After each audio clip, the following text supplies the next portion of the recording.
Oh, so we've started the podcast? Yes, the podcast has started. Oh, how Here's exciting. some music. Let's hit record and Okay. make it official. Here we go.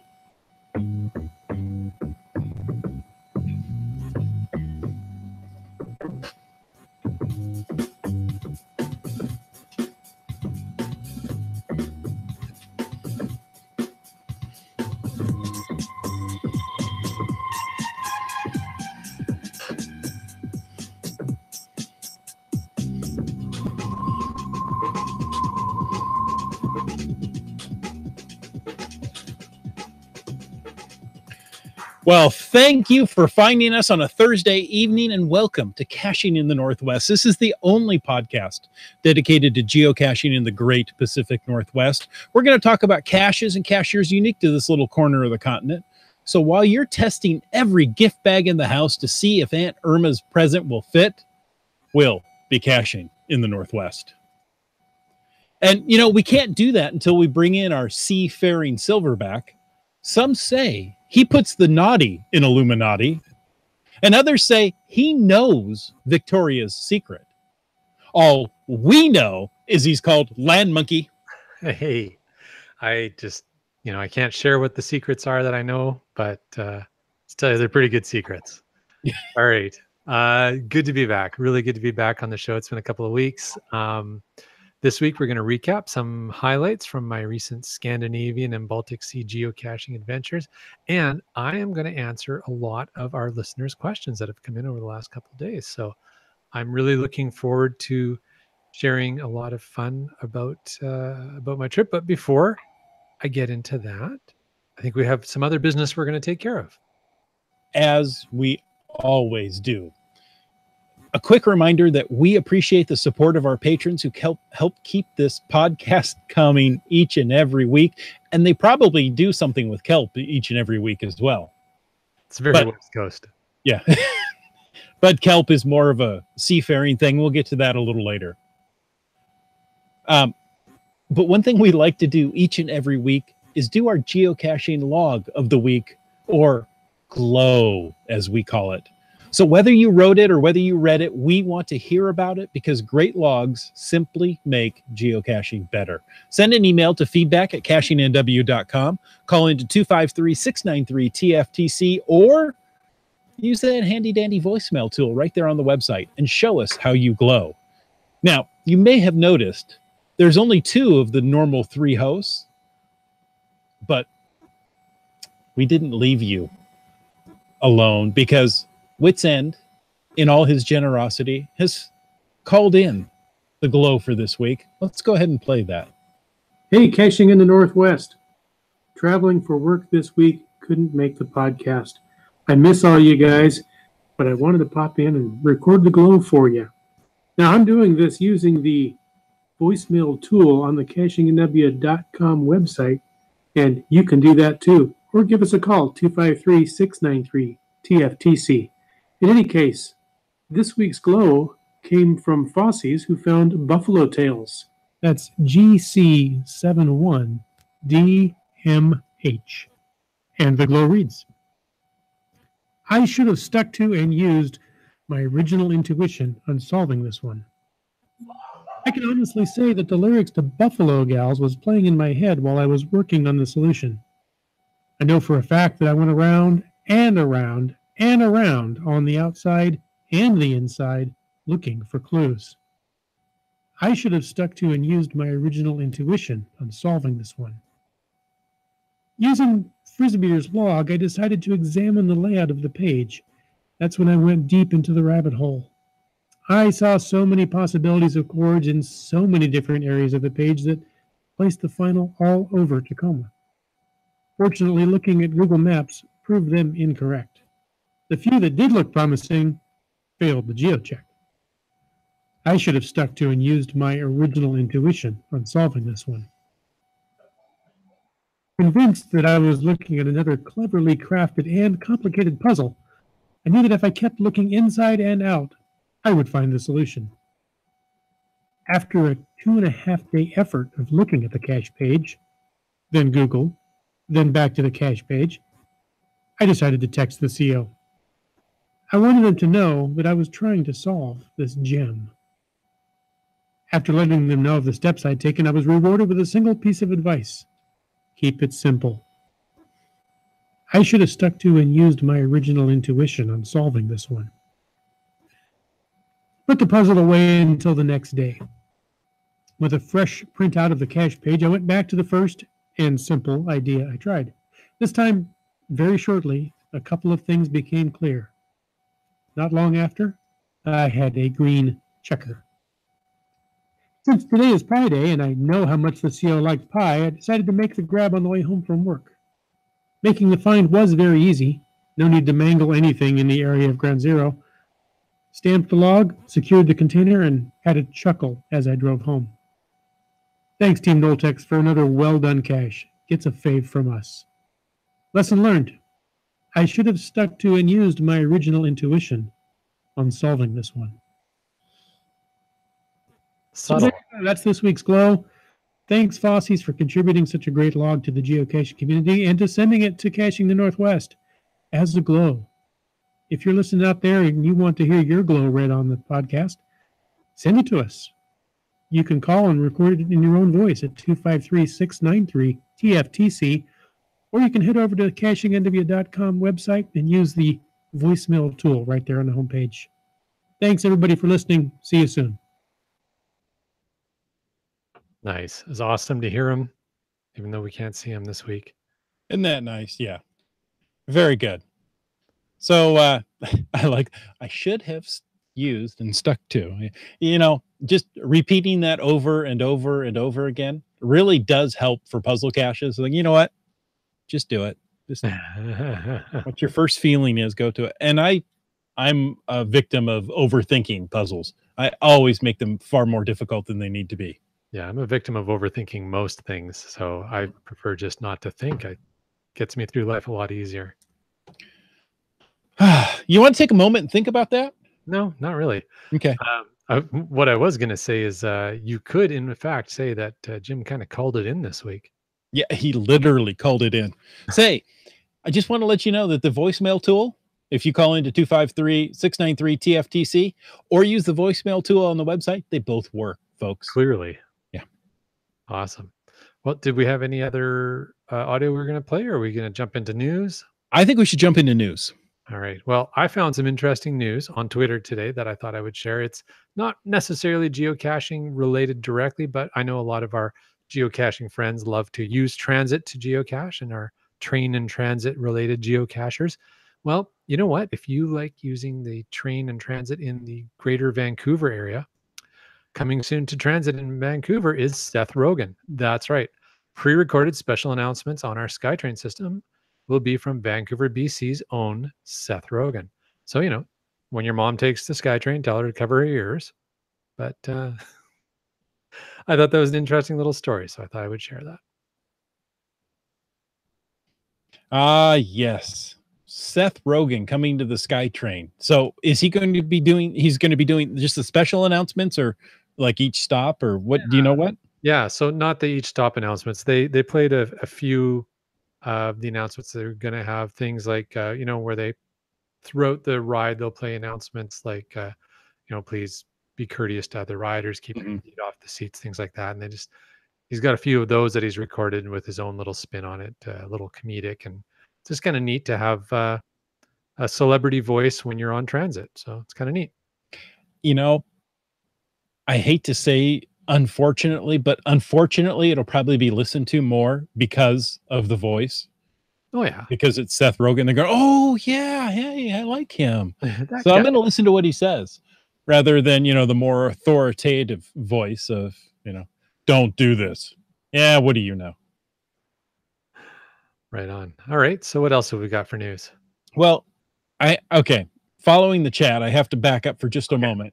Yep. I didn't actually look at the log or the cache the Glow came from this week. Okay. And yes, I found that one. And I think there are 3 red herrings on that puzzle before you find the original coordinates or before you find the correct coordinates. So I found all 3 red herrings and then figured out the original one. And they're all very well done. So in case you want to know, 7 buffaloes in a row, the word buffalo 7 times in a row is a complete sentence. Buffalo, buffalo, buffalo, buffalo, buffalo, buffalo, buffalo, buffalo. Okay. Sure. Yeah. You didn't know that, did you? No, but that's okay. I learned something new. And buffalo. moving right along. Okay. Moving right along, GeoCoinFest 2018 is coming right here to the Northwest. The cutoff for registration and the registration packets is August 1st. I almost got you excited. August 1st. If you wait till October 1st, you'll be really disappointed because the event is over. Yeah, well, then you can get the stuff really cheap. Maybe. Oh. Cutoff for registration and the registration packets is August 1st. I'm saying it again because it's important. If you're planning to go, make sure you register on the website. That's geocoinfest2018.com and log your will attend cash on GC7 Charlie X-ray 8 Foxtrot. Nice. There you go. I'm planning to go to GeoCoinFest. I am too. Did you know what? The thing. The chicken. No, the people of GeoCoinFest. Okay. The organizers? The organizers. I want to say arrangers. I'm sorry, my brain apparently is turned off tonight. Those people who arrange things and organize it have asked us to have a booth there. Nice. So exciting. You're going to see your friends from Caching in the Northwest at GeoCoinFest. You may even see people from Caching in the Northwest that aren't your friends. Well, there's several of those as well. It all depends on how you feel about the hosts of Caching in the Northwest. We'll be there. Oh, maybe we'll phone it in. Hold on. Wow. You didn't hear what I said to you, right? I just heard, whoa, and then my headphones fell off. So obviously you're really loud. Oh, I was so loud I knocked your headphones off. I know, right? Okay. One other thing I'm going to share. I've been in conversation with local cacher up here in the Vancouver area named Fluff Night. Fluff Night is in the process of trying to put together a GIF submission. So if you're interested in participating in that this Friday afternoon, they will be filming in North Van area. So if you want to be a part of that, reach out to Fluff Night.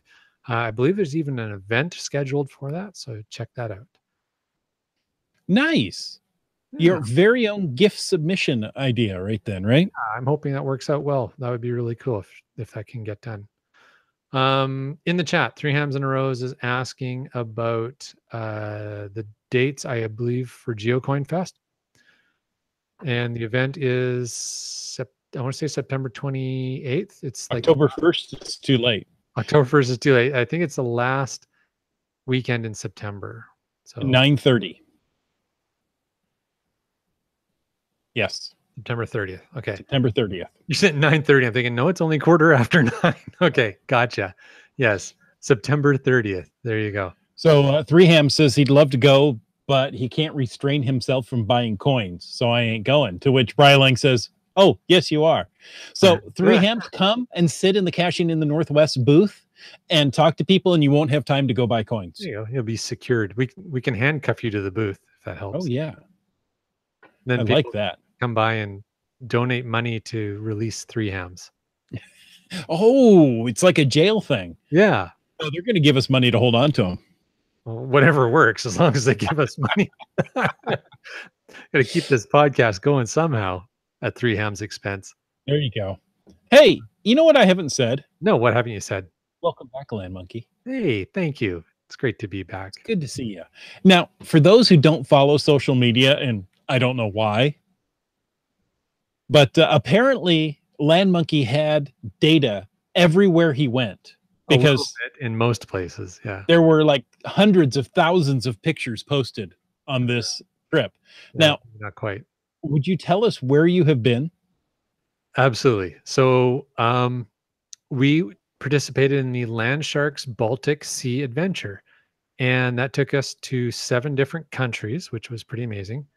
We went to Iceland, Norway, Sweden.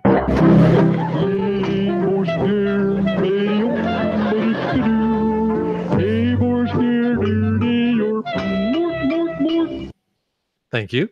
You're welcome. Also to Finland, Russia, Estonia, and Latvia.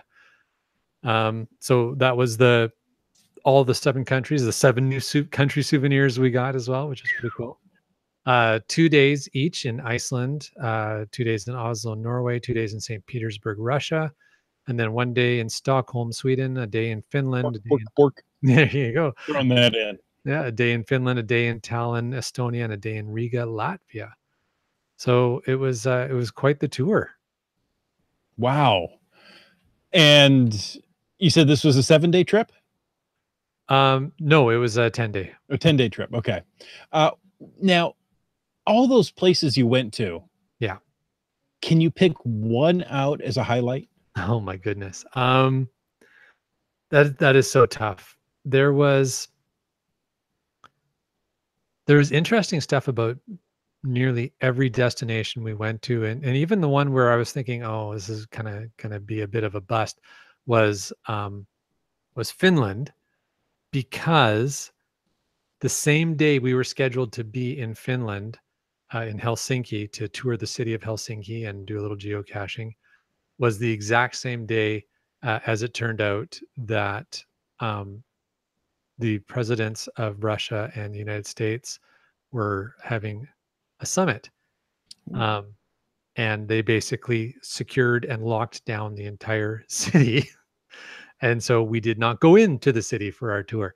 So I was kind of thinking, oh, this is going to be kind of a bust. But we ended up going out and finding a Jasmer filling cache way out in the boonies, and had a great time doing a hike out in the woods in Finland. So that was kind of cool. So even though I thought that was going to be a bit of a letdown, it turned out to be a lot of fun anyways. And of course, the group we were with made everything fun as well, which was awesome.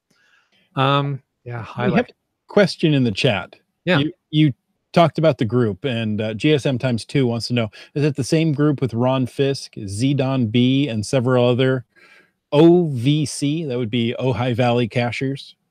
I recognize the name Ron Fisk, so okay. Yes, that would be probably the same sailing. And I'm sure there's not a lot of geocaching cruises to the Baltics.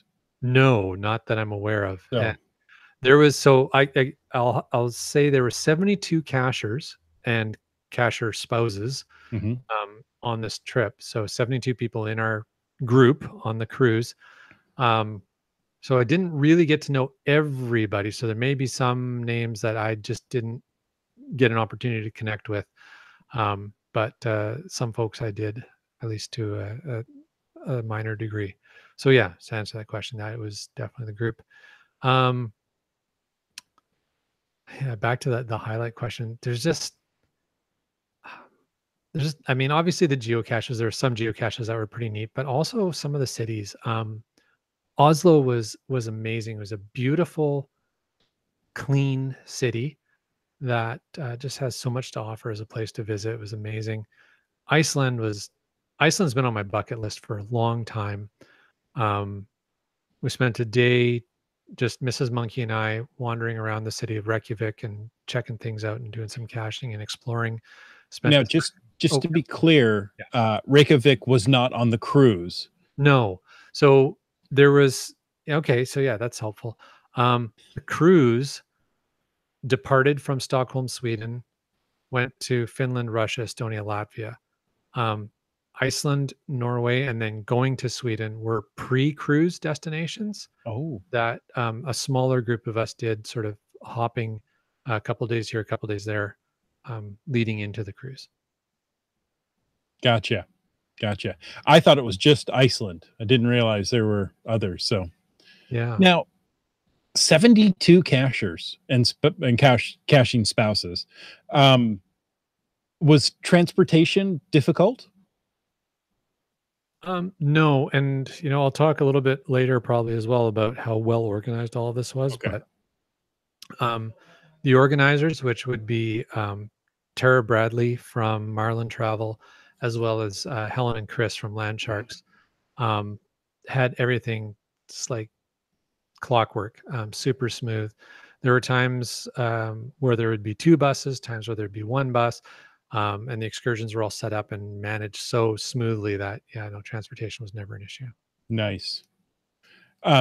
Just from the chat, before we get going too far, Brylang says, I believe Icelandic Air has a promo that lets you schedule a stopover in Iceland at no extra charge. Of course, you have to pay for hotels and expenses while you're there, but there's no additional costs for airfare. Could So, be. I'm not sure. you were going to do it anyway. Yeah. Well, I didn't book my own travel, so that was all done by Tara Bradley at Marlin Travel, was the booker of all of these things for us. How lovely. Yeah. So you had people for that. Yes, we had people for that. Exactly. Okay. So you talked about a highlight. What would you consider most challenging? The most challenging aspects of the trip, probably The other geocachers, aren't they? Yeah. I wasn't there, but I can well. definitely see it because, I consider other geocachers rude. They're not like me. Yeah. No. Oh, wait. No. Going with a bunch of geocachers was amazing. So obviously, just in case people didn't pick up on it, I'm joking about other geocachers. I am too. No, going with a large group of other geocachers, a handful of whom I knew and a whole bunch I didn't know. Some folks I had met on a previous Land Sharks cruise, and this was the next time I'd seen them. So, over a year later, it was a lot of fun. But most challenging, probably the combination of the time change and the fact that it never got dark when we were in Iceland. So it's kind of like your body clock was probably the most challenging piece of it, but you adapt and you have fun and you get into it. Yeah, that circadian rhythm, once it's thrown off. Yeah. So you visited 7 different countries? Yes. How many of those would you consider going back to? I would consider going back to all of them, but probably not immediately. And really the reason for me is that there's so much else in the world that I want to visit that, I don't go back to places very often. So, eventually I will want to see Helsinki, because I didn't get to see Helsinki. So I really want to visit that city and see it. So that'll happen at some point. But otherwise, Iceland, I want to spend more time there. We saw some of the key things to see in Iceland, definitely got a lot of the flavor, but the weather wasn't great. So I would love to come back when the weather's a little better and be able to see a bit more, get to the volcanoes a bit more and things like that. So. Nice. Now, Yeah. You asked on social media for questions, and several people came back with questions for you. We're going to jump into those. The first one is from Brylang, and he wants to know, what travel documents did you need?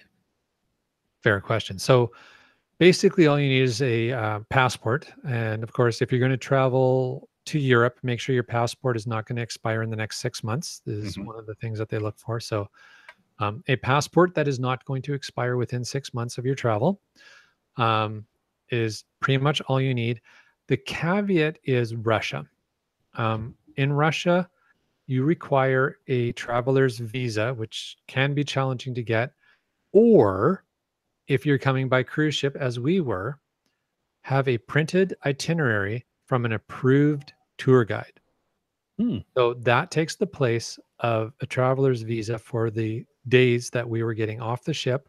You would have to clear Russian customs every day. You get off the ship, you go immediately into Russian customs, wait in line, just like you do in Russia, get cleared by Russian customs, and go spend the day doing your tour thing with your tour.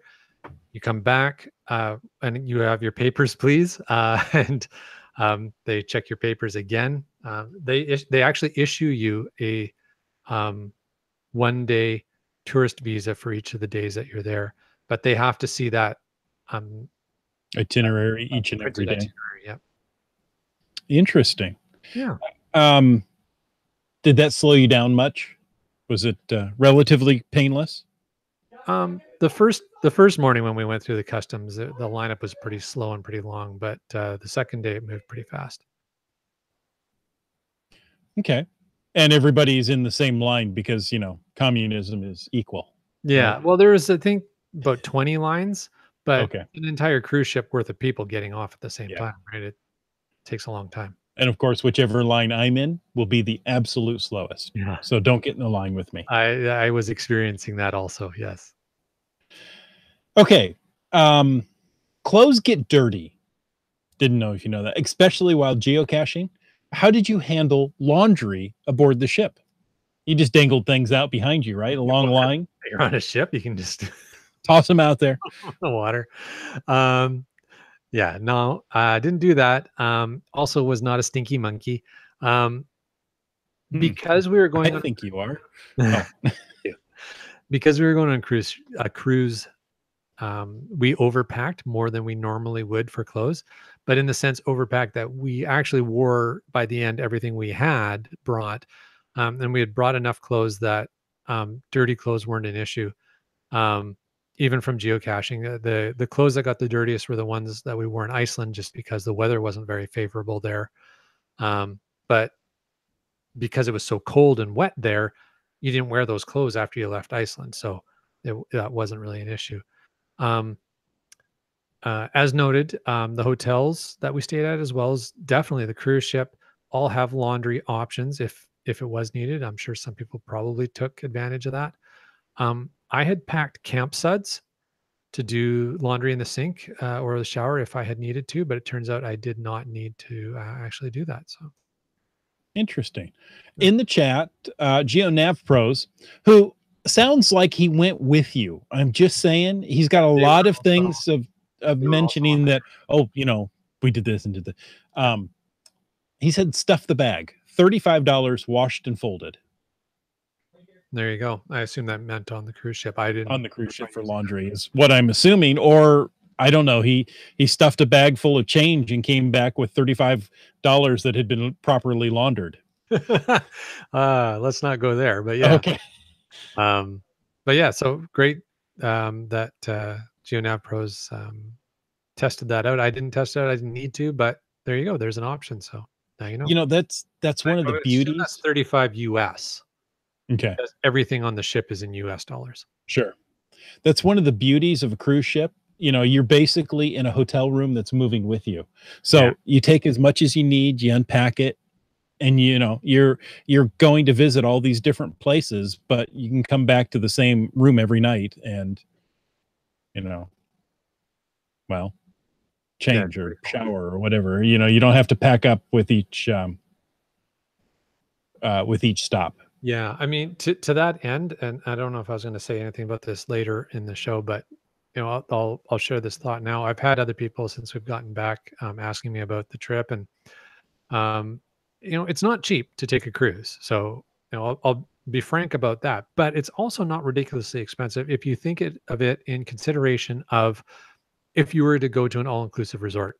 Mhm. And basically, a cruise is an all-inclusive resort that moves with you.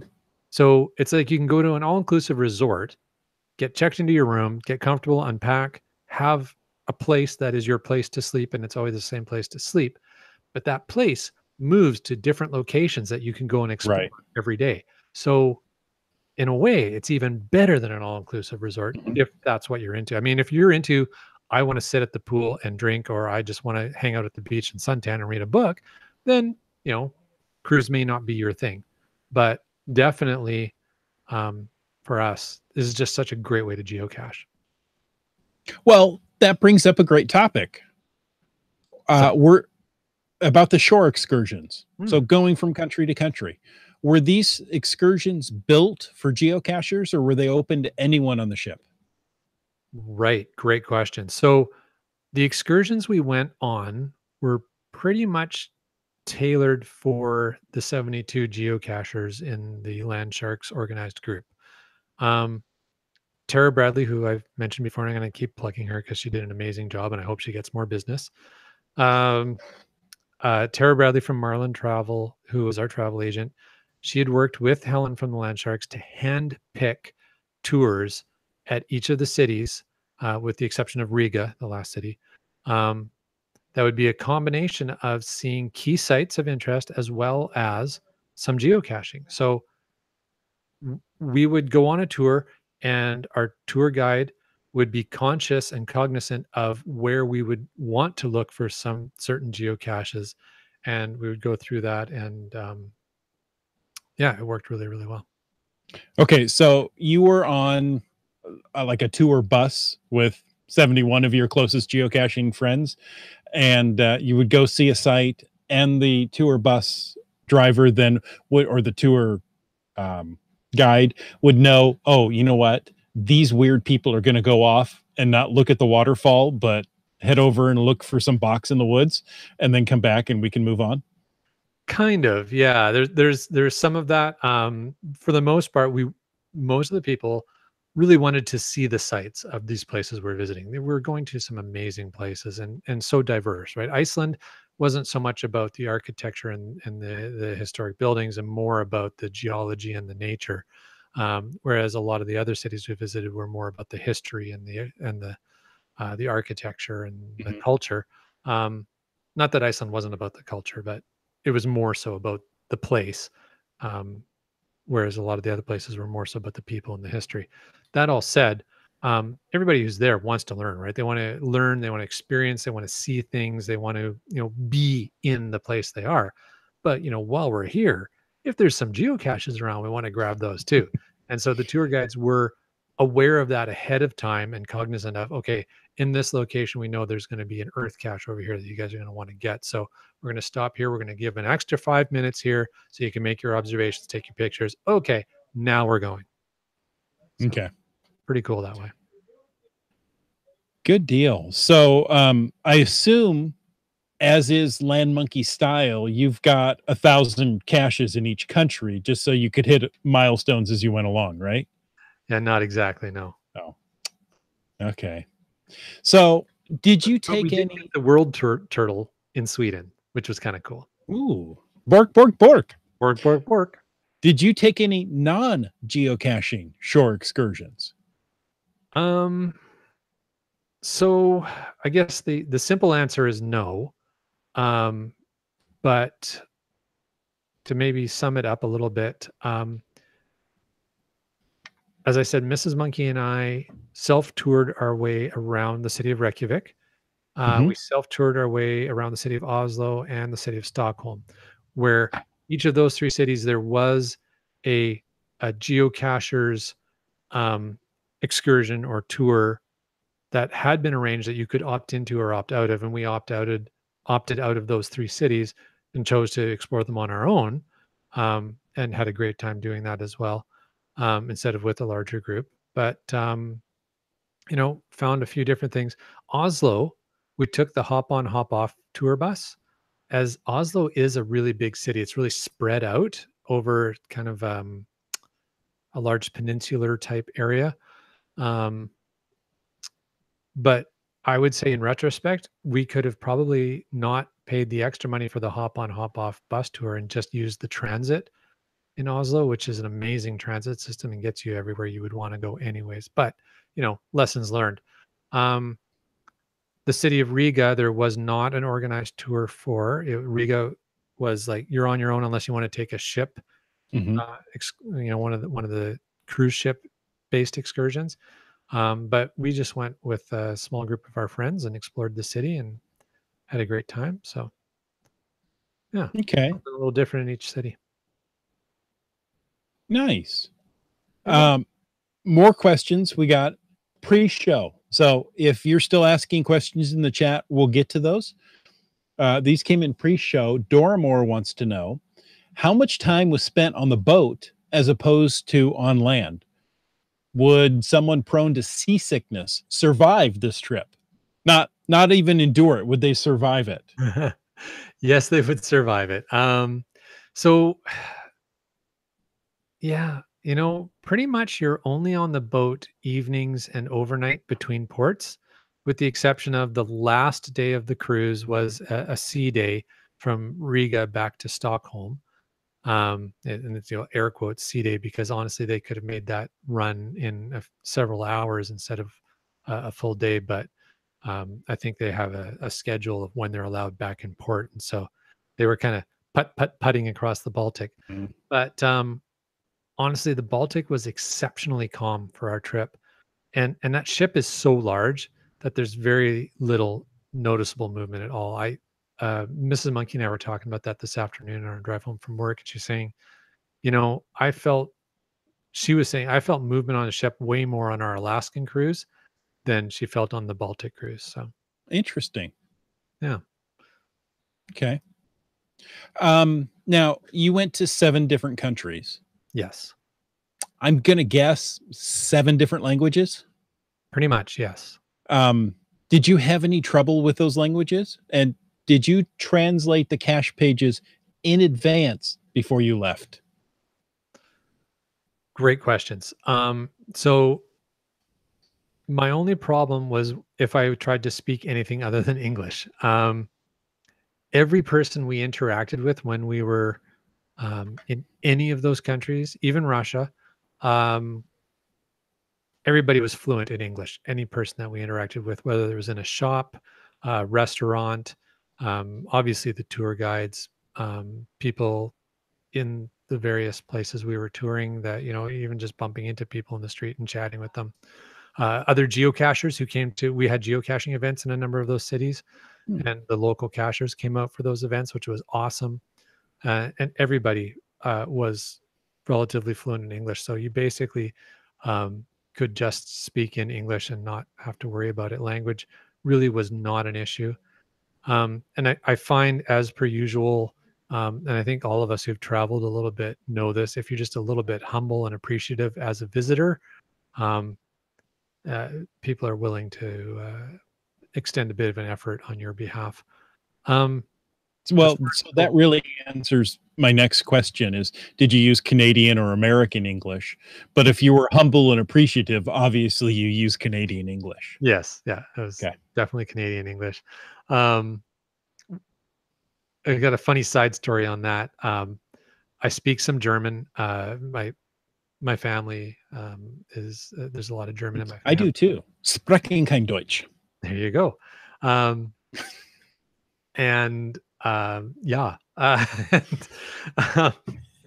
eine kleine.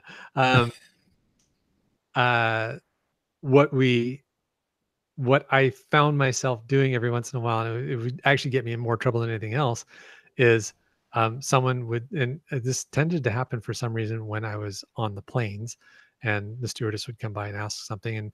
And when we were flying Icelandic Air, they would always ask something in, actually Icelandic Air, they always just asked in English.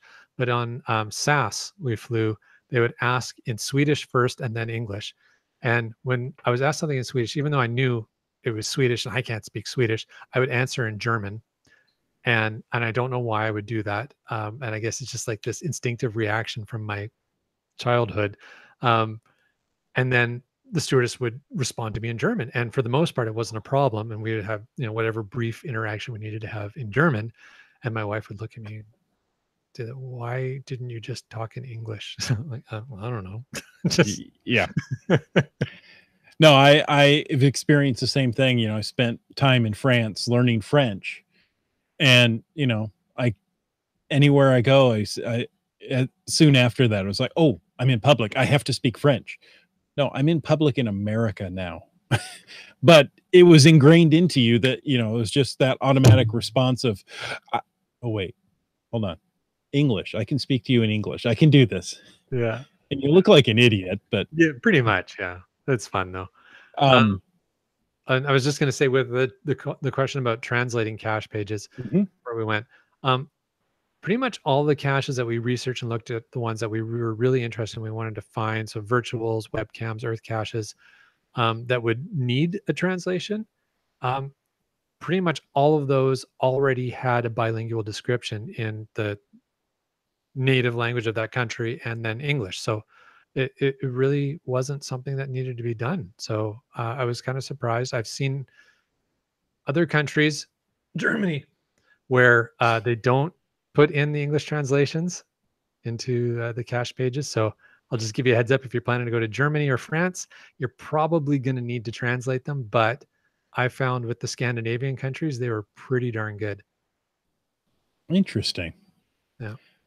So, one other thing about, since we're talking about cache pages, I Mhm. gotta say, anybody who's listening to this podcast,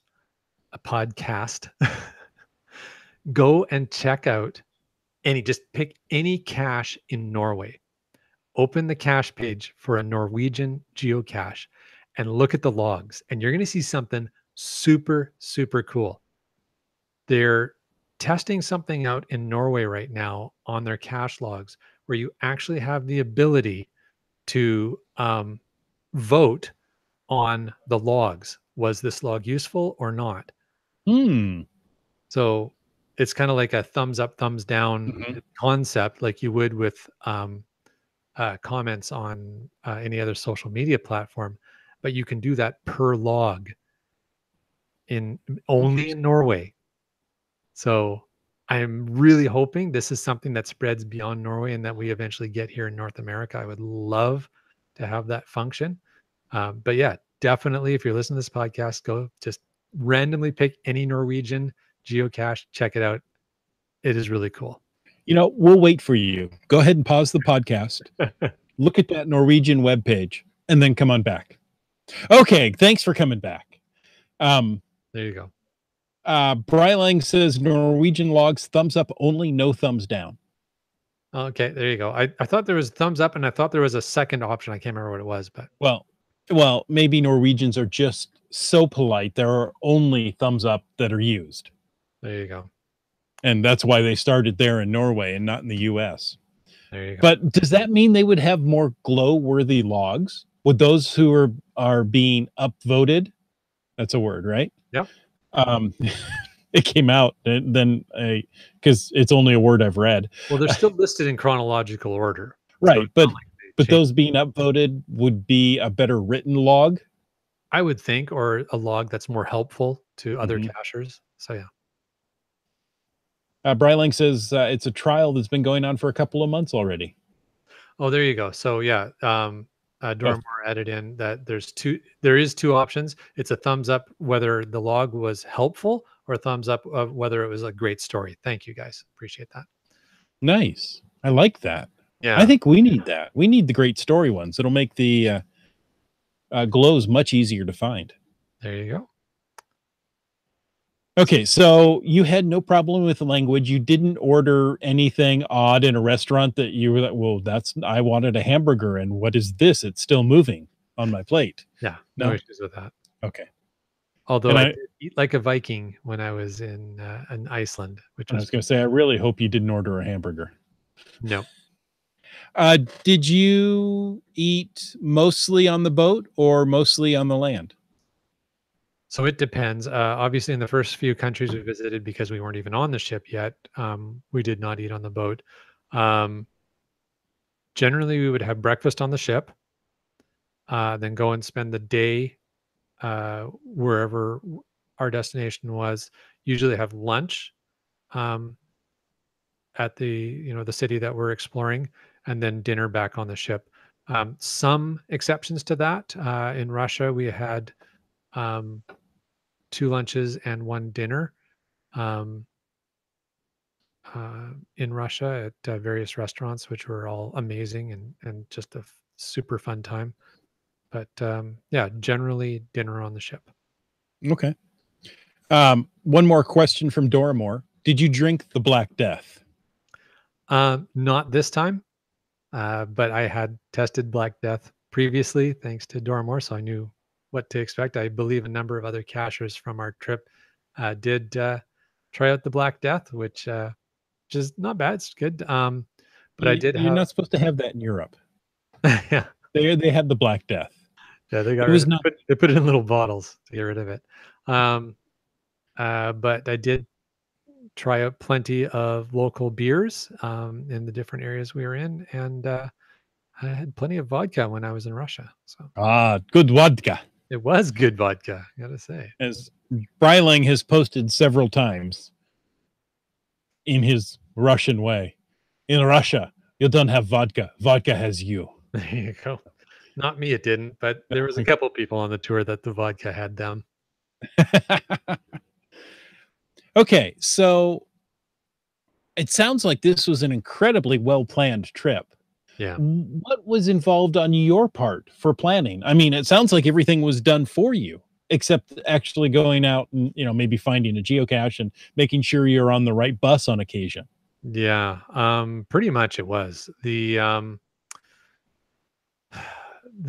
planning was really, really thorough. So if you're gonna do a land sharks geocaching tour, a land sharks geocaching cruise, um, pretty much you just stay in touch with they'll create a Facebook chat group to help you plan and prepare, to discuss any questions. Plenty of emails coming to your inbox to help you prep. Pretty much you just have to pack and show up. Bring all the paperwork that was sent to you with you. Have your luggage tags on, and you're good to go. They even provided all the pocket queries that you need. Um, I mean, basically everything except hold your hand. and and I think if you ask um, Derek over there in the chat, there's probably a little bit of hand holding or at least sheep herding that was going on as well at times. So, but yeah, honestly, very little planning on my part involved. It's just super, super organized. Nice. Was there a predetermined list of caches for you to download? Or did you just grab everything in the country? Yeah, not as such. But there were pocket queries and there were, um, we knew where we were going on the tours for the most part. So then we'd be able to say, okay. And the only exception was Russia. Um, well, and Helsinki, because Helsinki, everything Mhm. changed at the last minute. Um, but we still got a Jasmer cache in Helsinki. So that was awesome. Got to Sungir. Or not in Helsinki, outside Helsinki, but in Finland. Anyways, um, you would know. So especially in Iceland, you would know the route that the tour was going to take. So you could say, okay, we're going to be at the Blue Lagoon. I know there's, 3 caches of the Blue Lagoon. We'll be able to get those. We know we're going to be going to this location. We're going to be going to, Gullfoss, and we know there's a virtual and an earth cache and a traditional. So we know we'll be hitting those. So you kind of had that ability to go, okay, so these should be the caches I'll get. And for the most part, you're able to get them, whether you're as a large group going to the cache or, small groups split up and get to them. And yeah, it was really well organized and yeah, and such. So with 72 cachers, it's pretty much like a good sized caching event, where one person's going to find the cache and they just pass the log around. That didn't happen as much as I thought it would, which was Okay. good because that would have taken away a little bit from the excitement of Mhm. finding caches. Um, so that happened a little bit, but it was pretty good. Okay. Now, in the chat, we've had some talk on pricing. Okay. So GeoNav Pro says air, hotels, food, booze, airport transfers, shore excursions, all in, I figure about 7,500 Canadian for the two of us. That sounds about right. Yeah. Yeah. Three Ham says that's a very reasonable price given that my last 2-week long 4-star resort stay in Playa de Carmen in 2003 was $5,000 for 2 people. Right. So yeah, and that's what I was saying before, right? Like Mhm. you kind of have to look at it in that sense. And keep in mind that leading into this were 2-day stays in two of the most expensive countries in the world, Iceland and Norway. Particularly Iceland is like crazy stupidly expensive. Well, how do you get everything there? Well, this is the thing, right? So Boat uh, or plane? yeah. So it's sorry, I was distracted by the chat for a moment there. I'm being cyber stalked. Yes, you are. um, so yeah, if you think about it that way, and 3Ms makes a great point, right? Like you stay at, for 2 weeks at a all inclusive in Mexico, it's $5,000. In Well, 2003, yeah, in 15 2000, years ago. exactly. And like GeoNavPro said there, throw in the air, and that's air to a couple of countries prior to getting on the cruise and the hotels and such and all that. So it really is, in the end, pretty reasonable price considering you basically just have to show up with your GPS loaded and your clothes packed and you're good to go.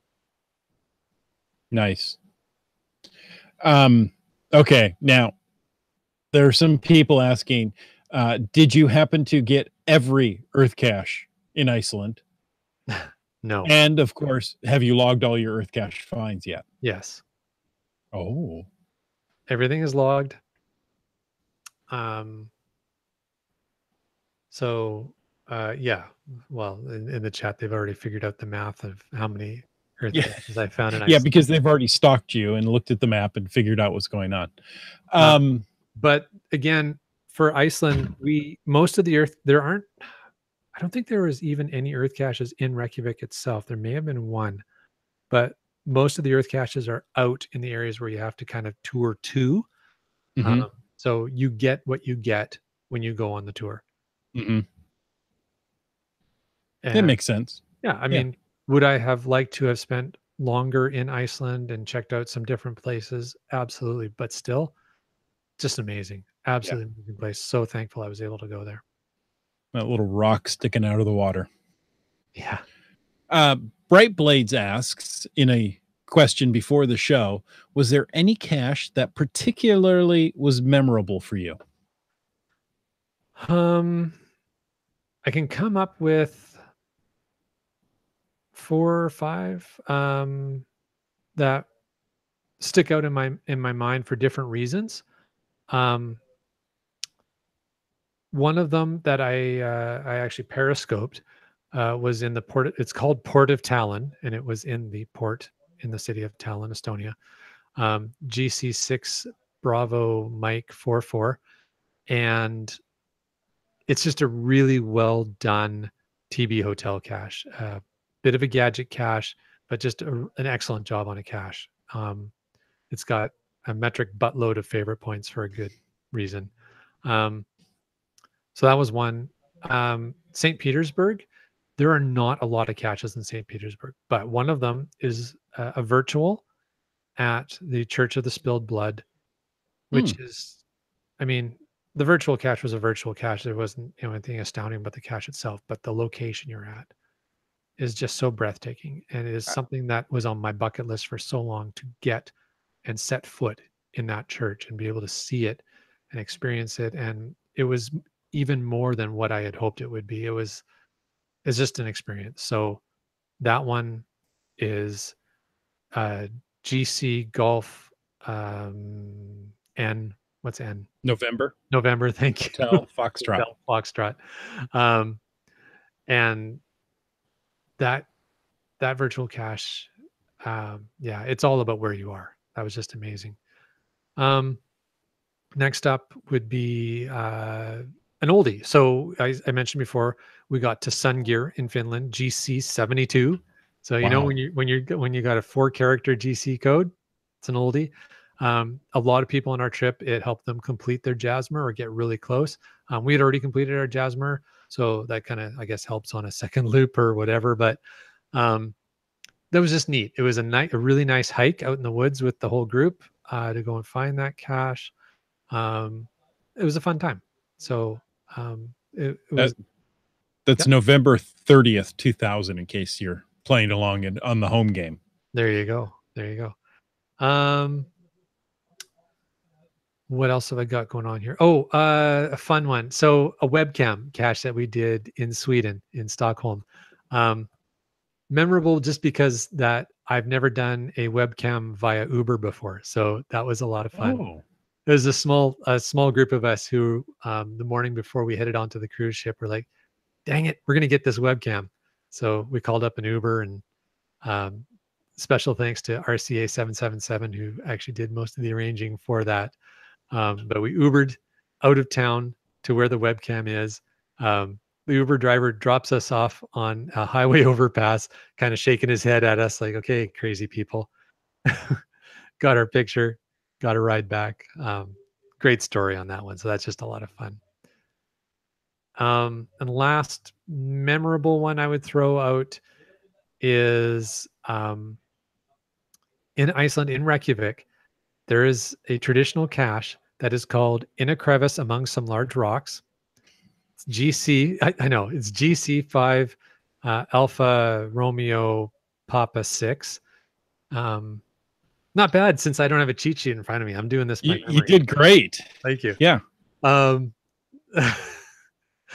that one is, it's unique and it's kind of cool because you're walking along a seawall. So anybody who lives in any of the coastal communities knows what I'm talking about, where you have, along the ocean in your city, you've got a seawall. There's some big rocks that, pile down into the ocean. And at one point between two of the big rocks, there is an aluminum U-shaped cover that's bolted to the ground and laser etched onto the top of the aluminum is In a Crevice Among Some Large Rocks, GC5A RP6. And tucked inside it is the lock and lock container. I was blown away. I'm like, are you serious? This is actually the geocache. They somehow got permission to do this. So it was just really cool. So that's memorable just because I thought it was really unique and really cool. And it's, of course, very high favorited cache for various reasons. No, I'm looking at the pictures of it. Yes, that's exactly. Wow. That's impressive. Yeah, it's just so neat. So that was fun to find. And of course, so many of the earth caches that we found in Iceland were definite favorites for me. I'm not going to list through all of them, but I'll tell you what, keep your eye on my YouTube channel. There's going to be some videos coming out soon. No. Oh, yeah. And I'm going to be featuring some of the cool, fun stuff we did. Wow. Impressive. So, we are running late. I mean, Land Monkey, you've talked too much. Sorry. Okay. But there were some other questions I want to ask quickly. Okay. What do they do with the ice carvings after they melt? Drink them. What time does the midnight buffet start? Yes. Does the crew actually sleep on board? They never sleep. And has that ship ever sunk? Not that particular one. Okay, well, then I think it was fine. You were there. All right. Now, if someone was interested in doing a trip like this, where do they start? Right on. So here's my plug for Land Sharks. Definitely what you need to do is go to travel.landsharks.ca. And you're going to find everything you need to do there. Other than that, contact Tara Bradley at Marlin Travel. But if you go to the travel.landsharks.ca, there'll be links there to get a hold of Tara as well. So if you're interested in a future geocaching cruise adventure, check there. Love it. Now, in episode 218, we talked with the Land Sharks about cruising and caching. Yes. Also in episode 124. So we've talked to them a couple of times about this. And we're going to have them back on in a little while as well.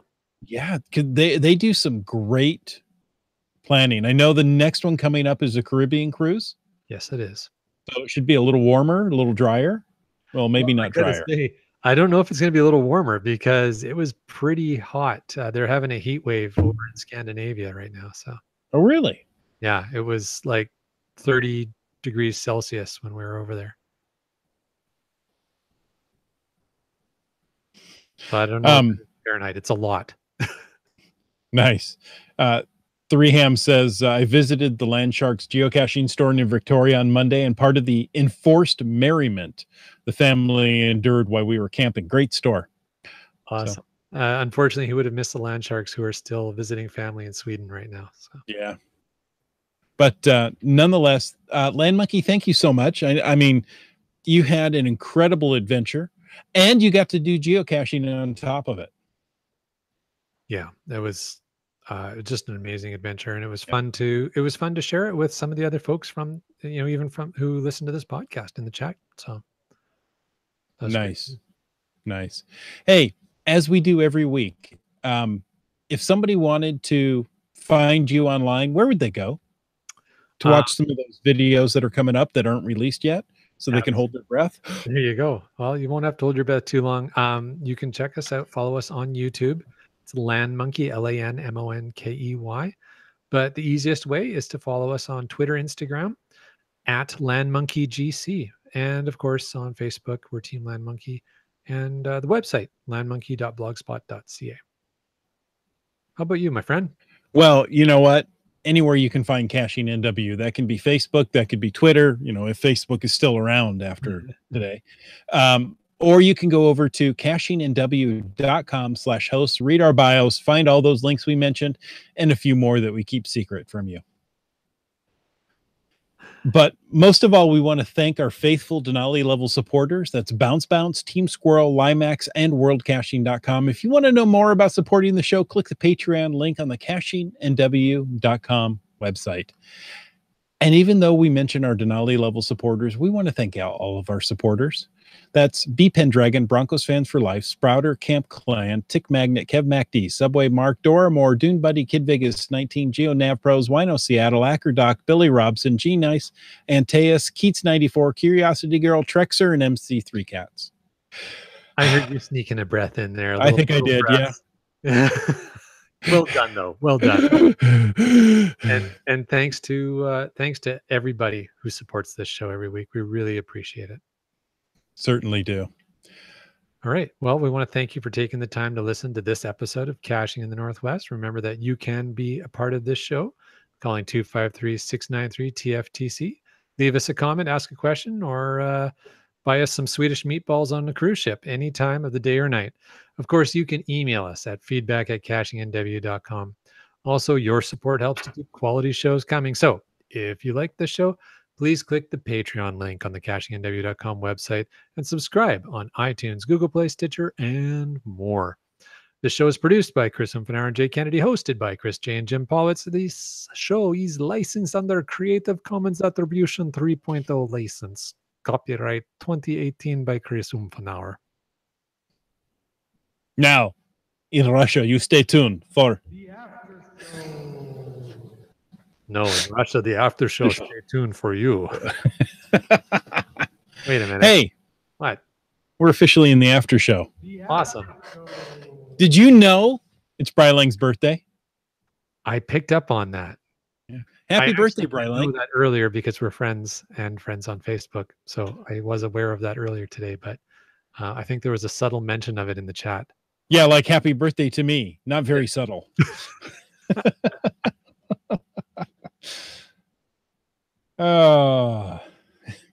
In Soviet Russia, after show watch you. There you go. That's better. There you go. Okay. Three Hams says, oh, by the way, yeah, if you're new to the show, welcome and thank you. The after show is an opportunity we get to chat with those who are watching live, listening live. And if you are in the chat, use the hashtag FTAS. That's FTAS, or for the after show. And it gives us an opportunity to talk about topics. As they pop up in your head, you put it in there. We stick it at the end of the show notes and we come back to it. So it may not have anything to do with the show topic. It may. You just never know. May not have anything to do with geocaching. Like, birthdays. They don't have anything to do with geocaching. Oh, yeah, they do. It's all about numbers. Brylang's numbers are going up. Yeah. I like counting ages. 1, 8, 2. No. Sorry. He started me off with the Swedish chef. Bork, bork, bork. There you go. Okay. 3 Ham says, 'twas a weekend of specials around Victoria. 1 webcam, 9 where I go, 9 virtuals, plus a letterbox, puzzle, traditional, and an earth cache to boot. Nice. Well done. Sounds like a great weekend of enforced merriment. Enforced merriment. IHAM wants to know how many world turtles are among us in the chat. Oh, like how many people have achieved the world turtle who are in the chat? Yeah, that's good question. There you go. I have Yeti to achieve it. Bah, Yeah, I did that. a little late now. Oh, It's over, isn't it? no, I only got to Yeti, Okay. which is, 35 plus. I don't remember how many I got. I was just a few short of Dragon. Well, that's pretty good. Good job. Got what I got. Most importantly, did you have fun? I did. Did you? I hit a little geocaching power trail in Rainier and got 16 caches in a day, Nice. which, no big deal, but it was a hot day. It was only 2.5 miles, so I walked it relatively quickly. My wife was nice enough. She came along. She dropped me off at one end and picked me up at the other. Very cool. But I tell you, in that 2.5 miles, I sweat. I bet you did. It's hot out this year. Keats has almost 5 world turtles. Ah, good for him. I didn't know. It doesn't lap like that, but he's just basically, wow. So that would be almost 500 caches during that 1 month period. That's pretty good. That's impressive. Nice work.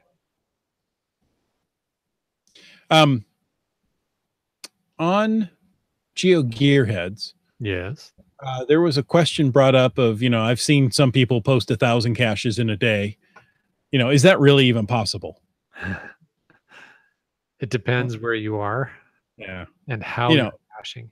Yeah. ET Highway, it might be if you have enough people that you can rotate out. And that's the thing. So basically, we have done in the Heart of the Mojave series, which is very proximate to the ET Highway, and it's the same idea. It's the same thing. You're in the deserts of California, and along an old highway, and basically it's just every 162 meters is another pill bottle in a pile of rocks, right? So it's not terribly exciting. So it's really important to do it as a group so that you enjoy it and you have fun doing it. But anyways, we got well over 500 caching from morning till dusk. And so based on that, I would say 1,000 as a group rotating in a vehicle like that is possible if you went sort of like midnight to midnight. Mm-hmm. I've talked to people who have done the ET Highway and they say it's important to get a minivan that will drive with the side door open. Because they would just drive with the side door open, go out and grab the cash, jump back in. Yeah. So. Well, I mean, we did it in an SUV that basically, you just sort of had the one door propped open. And when we talk about rotating, it's like everybody sort of has a job, right? So you'd have the driver, obviously. Yeah, it's an important job. Don't forget that one. Very important job. Sitting beside the driver is the navigator, the person who's clicking the GPS and saying, no, stop. Then, or back up. Then there's in the back seat, you would have on the shoulder side of the back seat, you'd have the person who's hopping out and actually grabbing the caches. And then on the other side of the back seat, we would have the person who's stamping logs and getting the next cache ready to go. So you kind of rotate through those tasks as the day goes, so you don't, end up losing your mind. Yeah, don't burn out doing one of them. Yeah. So that's one way of doing it. But yeah, I would say 1,000 is doable. But you'd be going like midnight to midnight, and I don't over know. A true 24-hour period. Yeah. I don't know. Says just cut off the door and then tuck and roll. There you go.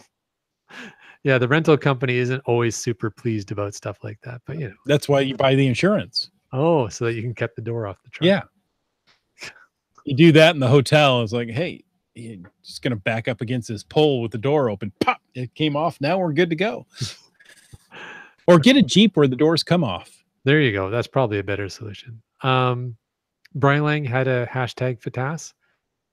He asks, oh, this is an interesting one. He asks, if a new virtual or Earth cache is published and you have the answers or photos required from before the publication date, can you claim the find? So I would say you can, but you probably should not. I agree with you. Yeah, that question has come up quite a bit. Oh, I traveled to the Grand Canyon before geocaching was a thing, and I have the photos of the plaque they're asking for. Can I go log it? Well, technically you can, but should If you? the answer's right, then yeah, fine. Yeah. But should you? I guess that's up to you as an individual how you want to play the game. Right. Exactly. I mean, can you log a find without signing the physical log? You can, but it's not the way the game is played. Yeah. So, IHAM says 1,000 in a day does not sound fun. Sounds too much like work. Yeah, I would agree. I wouldn't. I mean, we did. I think it was close to 580 or something like that in a day, and it was a long day. And we had fun because we were goofing around and Right. such.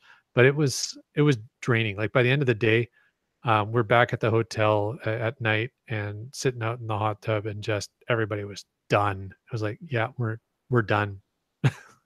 People, they were still going through the stamping motion, Yeah, even in the I hot tub. can't stop my arm. And this guy just kept getting out of the hot tub and back in. Back in. We couldn't stop. Yeah.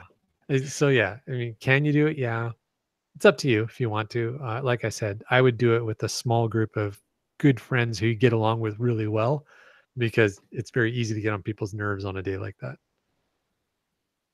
Okay, so we have people who can do math in the chat. Good. NW Hokie says 1,000 caches is a cache every 1.4 minutes for 24 hours. Yeah. So And IHAM says we had some friends doing caches every 40 seconds during part of the ET highway. yeah, and the thing is, you got to eat, you got to drink while you're doing that, and you probably have to go to the bathroom at some point. Vodka. Well, not if it's hot enough. Yeah, I suppose. But so again, that's why I think NW Hokie's point, 1,000 is a tough goal to hit. I don't know. I guess you really, really got to want to do it. Yeah, exactly. Yeah, you can do it. Is it fun? Maybe. And again, it's the people, it's not the cache at that point. Yeah. Keepers of the Cash Flow has a task. He says the geocaching network is going to be doing a live hangout with us and some other vloggers. I believe it's August 2nd, 8 p.m. Eastern Standard Time. There you go. Plug made. There you go. Bryling says a new virtual cache was just published near Victoria. Nice. Cool. Oh, yes. And you have to stop by the Alien Inn. Is it the Little Alien Inn? Little Alien. There it is. There. This is Little Alien. Yeah. Doramore says, I still haven't found 1,000 caches in a whole year. Yeah, right. And some people find them in a month. Some people find them in a day. Yeah, well, it's all on what you want to do, and it's as long as you're having fun, right? If it's not fun, then why are you doing it? Right. And that's geocaching is such a diverse game or activity or hobby or whatever you want to call it, that you can, focus on different parts of it. Looking at GeoCoin Fest, you can focus just on the coins. Yep. And not actually go geocaching.